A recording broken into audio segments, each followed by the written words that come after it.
Hey guys, good morning, welcome to another mini vlog. তো দেখতেই পাচ্ছ সকাল সকালে আমরা লুচি তরকারি নিয়ে বসে পড়েছি। আর এখানে ইনস্টামার্ট থেকে কিছু জিনিস অর্ডার দিয়ে নিয়েছিলাম, তো সেগুলো তোমাদের সাথে শেয়ার করছি।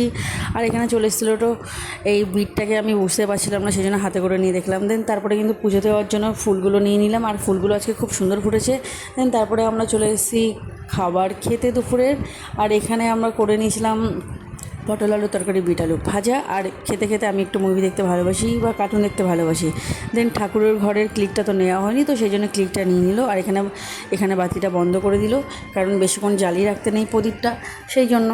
তো তারপরে আমরা একটু শুয়ে পড়লাম। আজকে কিন্তু আমি ডিউটি যাব না, আজকে পুরো বাড়িতে আমার রেস্ট। আর শুয়ে শুয়ে আমরা দেখছিলাম একটা ভূতের মুভি। এই মুভিটা যদি কেউ জেনে থাকো তাহলে অবশ্যই কমেন্ট করো আমাকে। দেন সন্ধ্যাবেলা ভূতের মুভিটা দেখার পরে উঠে একটু খেয়ে নিলাম মুড়ি, সুন্দর সুন্দর মুড়ি। আর একটা আলু পুড়ে গেছিলো, সেটা তোমাদেরকে একটা শর্টস ভিডিওতে ছেড়েছি। দেন শিরোকে কিন্তু সবই খাই, শিরোর কোনো কিছু বাধা নেই।